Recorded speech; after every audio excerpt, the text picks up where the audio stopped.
Augmented reality technologies have been 10 years away for the past couple of decades now, but with the failure of Google Glass in 2015, it seems the focus has shifted away from augmented reality devices and onto augmented reality apps and games, most notably Pokemon Go in 2016. But as these new avenues of augmented reality become more prominent in our everyday lives, it once again becomes important to discuss the ethical considerations that these new augmented reality technologies have. For a brief recap, augmented reality technologies are any technology that overlays digital information with the real world, be that information notifications or be that information Pokemon. During this presentation, we will discuss the benefits that such technology has, and also the ethical concerns that such technology brings up, especially in reference to augmented reality devices. Augmented reality has the potential to take everything useful about smartphones and maximize their convenience. The uses of AR are almost limitless, but some common examples might include directions. Not only will AR allow you to see directions without looking down at your smartphone, but it could also overlay arrows onto the street or draw paths indicating where you need to go. Information about businesses nearby, operating hours, Yelp reviews, open tables, even personalized information such as health concerns and dietary restrictions may be displayed for the user to see. AR would also be a step up in convenience, allowing for hands-free sending and receiving texts and calls. Google Glass had the capability to translate text via Google Translate and play the text through a speaker. If any incident happens while you're using AR, you will likely have a recording of it. This would help immensely in legal cases where there would otherwise be no recording. In addition, this technology may be used to help keep cities safe by recognizing dangerous criminals by their face. AR could improve the efficiency of various professions as well. This has already been demonstrated in medical fields. It has a use in training and education of new doctors and nurses. It is also projected by many that AR will be able to help surgeons in the future. Important data could be displayed to the user, as well as digital overlays on the patient's body that help the surgeon, such as showing where an incision must be made. The U.S. Army recently signed a contract with Microsoft for AR technology. This technology will allow soldiers to train more efficiently and possibly even assist in combat. Similarly, the Department of Homeland Security signed a contract with Quake Technologies to create AR equipment for firefighters, which would theoretically help them see objects in smoke-filled environments and find victims of fire. The list goes on. Each of the benefits can be extrapolated. There are no doubt other categories for use of AR. There are also a lot of concerns that come with AR technology. AR devices would, in order to work properly, need to be recording audio, recording video, tracking your location, and so on. And this is a level of privacy loss that no other device on the market has really reached yet. And it's not just your own privacy, but AR devices would also breach the privacy of other people around you, because as you go out in public and your AR device is recording things, it's also recording the people all around you. And if you add facial recognition technology into this equation, the problem is only exacerbated.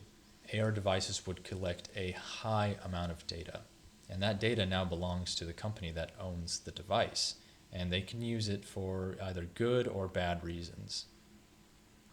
Another thing to think about, AR technology is completely unregulated right now. There are really no laws surrounding it, and until there are, companies could exploit that. The concept of facial recognition technology is a big problem when it comes to privacy. Now, this technology already exists and it's been used before, but it's only getting better with time. AR devices could almost be seen as a form of doxing, because if you are going out and recording the people around you, and now your device has facial recognition, it can recognize those people, and it can figure out who they are. Now it knows where they were at what time. And so in that way, it would be tracking not only your location, but the location of others around you. And if you can imagine that augmented reality would become as prevalent as, say, smartphones are today, it would be like having a small army of security cameras everywhere you go in public. And facial recognition technology has already been used. We have real examples of it being used for controversial means. So, for example, Amazon recently got in trouble because they sold a facial recognition technology to law enforcement in the US. And this was criticized because the technology was claimed to be used to unfairly target certain groups of people. Another good example, China has a huge facial recognition system, and this tracks almost every citizen in the country. So if you're out in public in China and you're seen on a security camera, this system recognizes your face, it puts you in the log, and that is a huge breach of privacy. The way people in China deal with their level of surveillance is by either wearing a full facial covering, which has become more common thanks to COVID, or by wearing specially made glasses or scarves with a glitchy pattern meant to fool facial recognition software. If augmented reality becomes widespread, we might see these techniques spread far outside of China. And the idea of data collection is another concern that ties into this.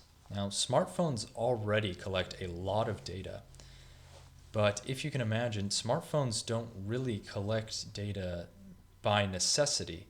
I mean, a lot of the functions of a smartphone don't need to track your location, record audio or video. They can work without those things. But for AR, if you remove those features, the usefulness drops significantly. Some might say entirely.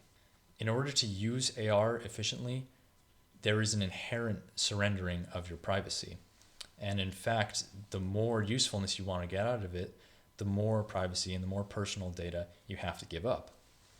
Say if you want your AR device to help you with scheduling, it needs to know what your life is like. It needs to know where you work. It needs to record your conversations. And so in a way, AR is founded upon surrendering privacy and data collection. Some may be asking if these concerns are warranted. New technologies always entail new concerns. As of yet, AR is only used in niche applications. U.S. Congress regularly sees pieces of legislation looking to clamp down on big tech data collection. The benefits of augmented reality are too great to ignore.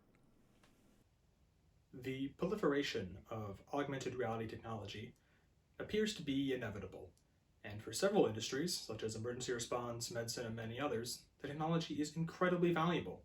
And even for the average person, the technology still provides many useful features that would be nice to have.